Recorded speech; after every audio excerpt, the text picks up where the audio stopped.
जय हिंद दोस्तों।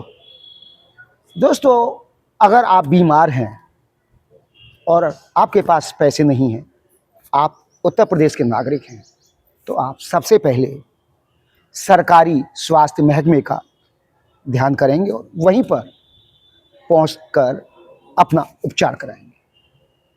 आगरा की बात करें तो जिला अस्पताल, वही जिला अस्पताल जहां पर प्रतिदिन करीब 2.5 से 3.5, कई बार 4 साढ़े 4 हज़ार तक मरीज पहुंचते हैं।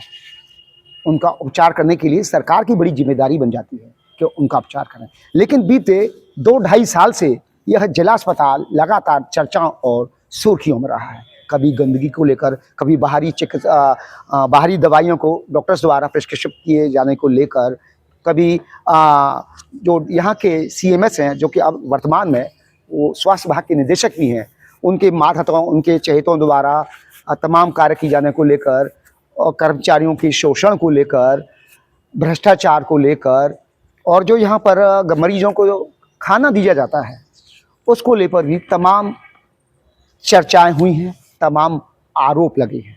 यह आरोप हम बात नहीं करें। यहाँ पर तत्कालीन मंडलायुक्त ऋतु माहेश्वरी और जो वर्तमान में डीएम है, जब सबसे पहले आए उन्होंने आगरा जिला अस्पताल का निरीक्षण किया।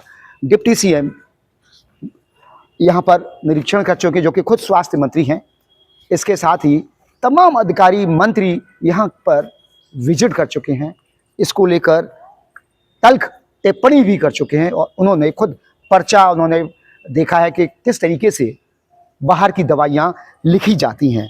और सबसे बड़ी बात है कि अब जब डॉक्टर अरोड़ा, जो कि यहाँ के सीएमएस के हैं, क्योंकि अब वो प्रमोट हो गए हैं, तो निदेशक हो गए हैं स्वास्थ्य सेवाओं के, अब वहाँ से विदाई लेने जा रहे हैं, वह सेवानिवृत्त होने जा रहे हैं।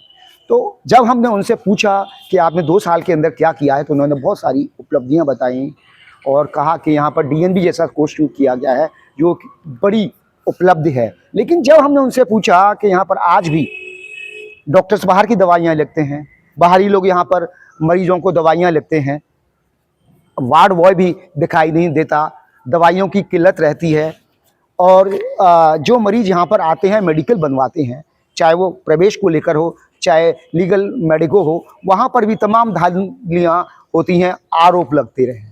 लेकिन उन्होंने बेहतर तरीके से इसका जवाब दिया और हर बार वह बचते हुए, कन्नी काटते हुए दिखाई दिए। बेशक यह बात अलग है कि आज भी बगैर टेबल के नीचे से कोई काम नहीं होता, लेकिन उन्होंने किस अंदाज में जाते जाते एक लंबी चर्चा की और स्पष्ट शब्दों में कहा कि यह जो आरोप हैं वो मीडिया द्वारा, आप लोगों द्वारा लगाए गए हैं, इसमें हम लोगों का कोई रोल नहीं है। और उन्होंने कई चिकित्सक पर भी गंभीर आरोप लगाए, उसमें पूर्व सीएमएस भी हैं और कई सीनियर डॉक्टर्स भी हैं। उन्होंने साफ कहा कि इन्होंने जो ज्वाइनिंग की है, रिटायरमेंट के बाद भी कई डॉक्टर्स ऐसे हैं जो जबरन यहाँ पर आए हुए हैं, क्योंकि उनके पास प्राइवेट मरीज नहीं है, वो ऑपरेशन तक नहीं करते हैं। उनसे पूछेंगे कि उन्होंने कितने ऑपरेशन किए हैं अपनी लाइफ में, तो उनके पास इसका कोई जवाब नहीं। इसके साथ ही उन्होंने कहा कि मैं, मेरी पत्नी, मेरी पुत्रवधू, मेरा बेटा इतना कमा लेंगे हम आराम से रिटायरमेंट के बाद कि 40-50 लाख रुपए महीने कमा लेंगे, लेकिन दूसरों के पास का है।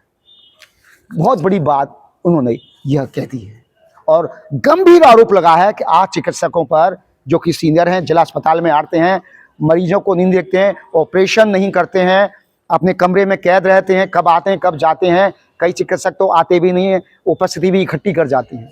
बहुत सारी उन्होंने गंभीर आरोप लगाए हैं और उन्होंने किस तरीके से, किस लहजे में बात कही, बताया है, आप हमारे साथ जरूर जानिए। और उन्होंने अपने चहेते डॉक्टर्स को लेकर जब अपने सवाल दागा कि असली जो एसआईसी हैं वो तो आपके खास हम खास हैं, तो उन्होंने उस पर भी टिप्पणी की। उन्होंने जाते जाते हमसे बातचीत में क्या कहा, मुझे लगता है निश्चित तौर पर उनकी सफाई आपको जाननी चाहिए। जानिए हमारे साथ डॉक्टर अरोड़ा ने क्या कहा।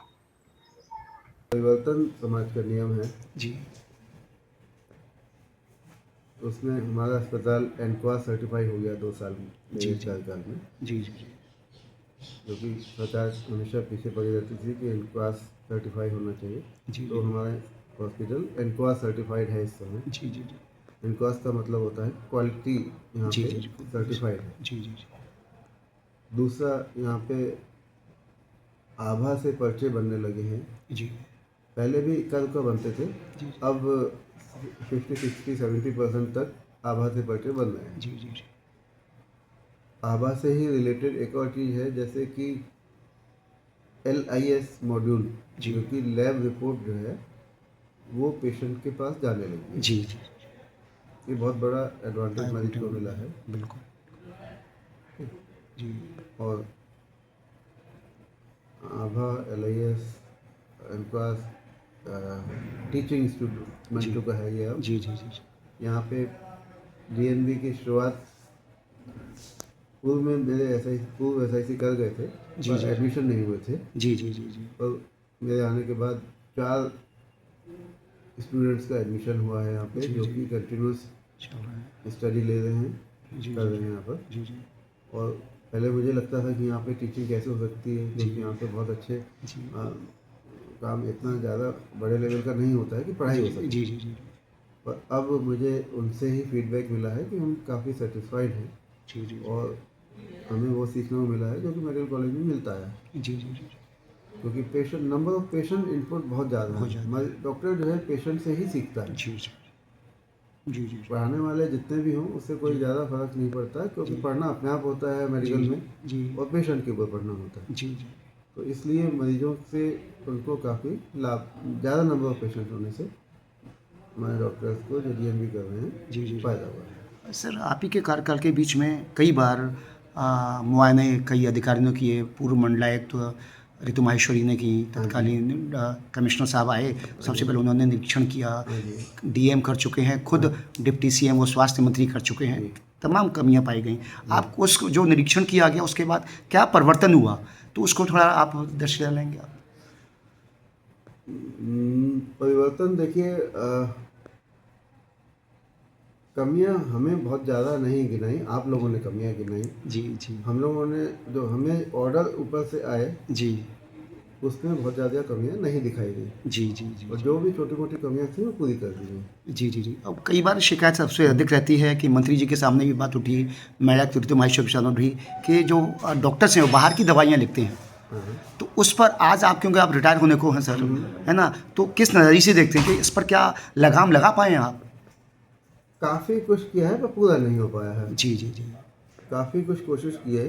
जी। मैंने क्या कोशिश की है, सरकार की तरफ से जी, ही जी। दवाइयाँ काफ़ी मात्रा में उपलब्ध कराई गई हैं। जी जी जी जी पहले दवाइयाँ बहुत कम आती थी। जी जी जी जब मैं यहाँ पर एज ऑर्थोपेडिक सर्जन था, जी, तो जी। एक दर्द की गोली भी उपलब्ध नहीं हो पाती जी, थी। जी, जी। उसके लिए मुझे बाजार से दवाई मुझे भी लिखनी पड़ती थी, जी, बाजार जी। की। जी, जी, क्योंकि जी। जब दर्द की गोली नहीं है तो जी, जी। कैसे जोड़ों का दर्द जाएगा। जी, जी, तो जी। अब सभी दवाइयाँ उपलब्ध हैं यहाँ पर। जी जब दवाइयाँ उपलब्ध होती हैं तो कोई भी डॉक्टर बाहर की दवाई क्यों लिखेगा। जी जी जी जी तो इसलिए उसमें काफ़ी इम्प्रूवमेंट हुआ है, जी जी क्योंकि एक ईडीएल एक वो ऑनलाइन दवाइयों का उपलब्धता दिखाई देती है अब जी तो। जी जी जी इसलिए ऑनलाइन दिखाई देती है। वो हमारे यहाँ कैमरा, ये TV स्क्रीन लगा हुआ है दवाइयों जी, के बाहर, जी, जी, उसमें सब डिस्प्ले होता है कि क्या चीज़ दवाई उपलब्ध है और क्या नहीं है। नहीं तो इसलिए दवाइयाँ उपलब्ध होती हैं। तो फिर भी कुछ लोग जैसे बाहर से रेजिडेंट आ जी जाते जी हैं जी कभी, जी जी जो जिनको पता नहीं होता कि जी, यहाँ जी, पे जी। क्या दवाई उपलब्ध जी, है, जी। वो कभी कभी लिख देते हैं। तो उनको मेरा निर्देश हमेशा रहता है। सर, कई बार आपने भी खुद पकड़ा है कि बाहर के लोग आके यहाँ पर डॉक्टर के पर्चे पर खुद ही लिख देते हैं खड़े होकर। आपने खुद देखा है। अब तो काफ़ी कमी आई है आपके नज़र में। तो आप आगे क्या चाहेंगे इस तरीके से कि जो आप पेशेंट यहाँ पर आता है, एक बड़ी उम्मीद लेके आता है कि सरकार द्वारा तमाम सुविधा दी जा रही हैं, लेकिन वहाँ पर बाहरी लोग यहाँ पर तत्व आके प्रिस्क्रिप्शन अब लिखते बहुत हैं। कम हो गया एंट्री। मैंने बहुत लोगों की रेस्ट्रिक्ट जी, की है, जी, गार्ड्स जी, को भी मना किया है। गार्ड्स को भी उनकी फ़ोटो तक दिखाई जी, है जी, कि ये बंदा अंदर नहीं आना जी चाहिए। जी जी जी जी तो इस चक्कर में रोकने की कोशिश तो की है, जी, और जी। फिर भी कुछ कोई आ जाता है तो हर समय मैं नहीं नहीं, जी, जी। ले जा रख पाता।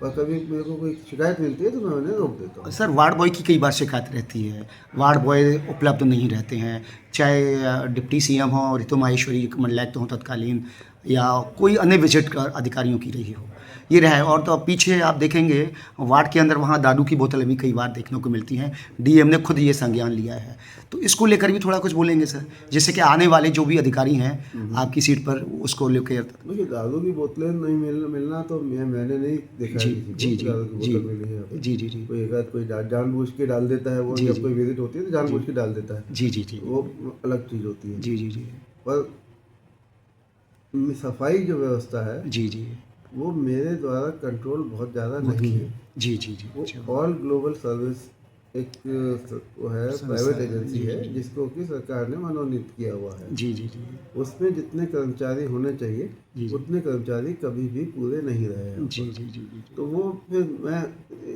मेरा काम तो इतना ही है कि मैं उस कंपनी को लिखूं, जी उनकी पैसे को, उनका जितना इंसेंटिव होता है जी, जी, जी। वो मैं कई बार 20% 40% कटवाए। ऐसा नहीं है कि पैसे नहीं कटे उनके। जी जी जी हमारे पास हाथ में इतने ही है कि उनके पैसे कटवा सकें जी जिससे जी आगे जी वो काम कर पाए। वार्ड बॉय को लेकर सर क्या बोलेंगे? वार्ड बॉय की समस्या हमेशा रही है, आपने भी काफ़ी प्रयास किए हैं, लेकिन वार्ड बॉय लोगों को नहीं मिलते हैं। खुद मैं बुजुर्गों को उठाते हुए लोग दिखाई देते हैं। वार्ड बॉय देखिए मैंने हर जगह पे व्हील चेयर रखी हुई है, गेट जी पे जी रखी हुई है जो जी कि कैमरे में दिखाई जी देती जी है जी जी जी जी है ना। और ऑर्थोपेडिक्स डिपार्टमेंट के बाहर भी मैंने एक व्हील चेयर और जी स्ट्रेचर जी जी जी बाहर ही रखवाई हुई है कि अगर कोई भी बंदा जी जी नहीं चल सकता है तो उसे जी। वहाँ का वार्ड बॉय छोड़ कर आएगा बाहर सर का।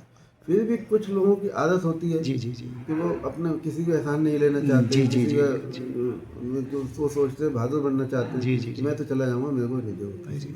अगर किसी की ऐसी इच्छा है तो वो तो फिर हम कुछ नहीं इसमें कह सकते। सर आखिरी सवाल सर आपका आपका ये है कि देखने में आया है कि कर्मचारियों का भी आरोप रहता है, हम लोग आपसे पूछते ही रहते हैं कि आप अपने कुछ खास लोगों के साथ ही घिरे रहते हैं, उनके अनुसार ही चलते हैं, तो नहीं, देखिए इसको लेकर क्या कहेंगे सर? देखिए क्योंकि आपका कार्यकाल खत्म हो रहा है, हम लोग भी हाँ देखिए है ना। ये बिल्कुल गलत है। जी मैं ऑर्थोपेडिक सर्जन हूँ, जी जनरल कास्ट का हूँ, जी सीपीएम की सिलेक्ट होकर आया हूँ। जी जो भी जनरल कास्ट का बंदा सीपीएम की सिलेक्ट होकर आता है जी, उसकी जी। आईक्यू लेवल 140 से ऊपर मानी जाती है। जी जी मेरा दिमाग बहुत तेज है, अभी भी तेज है रिटायरमेंट के समय। जी मैं सुनता सबकी हूँ, करता अपने दिमाग से हूँ। जी जी जी मैं ये कि कहना कि किसी के कहने से कुछ करता हूँ जी, जी। ये बिल्कुल गलत है। मेरा दिमाग अभी भी बहुत तेज काम करता है जी। और मैं पीछे देखने की भी शक्ति रखता हूँ, मेरे सिर के पीछे क्या हो रहा है मैं सब देखने की शक्ति रखता हूँ। तो इसलिए ये कहना कि मैं किसी के बहकावे आके या किसी के कहने का काम करता हूँ ये बिल्कुल गलत है। मैं जो भी सुनता मैं सबकी हूँ, जी। ऐसा नहीं है कि मैं सुनूँ आपकी बात ना सुनूँ। जी जी जी आप मेरे पास आए हैं बैठे हैं तो मैं आपकी बात सुनूंगा जरूर। जी जी जी कोई भी बंदा बाहर से आएगा मैं जी, उसकी जी। बात सुनूंगा जरूर, जी, जी। पर करूंगा अपने मन की। वो एक आखिरी सवाल और पूछूंगा सर, मेडिकल को लेकर तमाम आरोप लगते रहे हैं, हमेशा आप रहे हों या पहले भी रहे हैं, और तमाम जहाँ पर जो आते हैं अपने एडमिशन्स के लिए उसको लेकर भी रिश्वत के खुलेआम मैं कहना चाहूँगा आरोप लगते रहे हैं। इस पर लगाम कितनी लगा पाए हैं सर आप? देखिए आरोप लगाते हैं वो लगाते हैं जिनका काम नहीं हो पाता है। जी जी जी मैं जब भी कोई जांच होती है उनसे साक्ष्य मांगता हूँ तो साक्ष्य जी। कभी भी आज तक कोई दे नहीं पाया। जी, जी, 2 अच्छा। साल में कोई भी साक्ष्य नहीं दे पाया। जब साक्ष्य नहीं मिलेगा तो उस पर एक्शन लेना मुश्किल होता है। जी जी जी जी जब साक्ष्य मिलता है तभी एक्शन लिया जा सकता जी है। पर कोशिश यही रहती है कि ईमानदारी से काम हो। और कुछ लोग वही मैंने बताया जब तक साक्ष्य नहीं है तो मैं किसी के एक्शन लेना मुश्किल होता है। Thank you sir.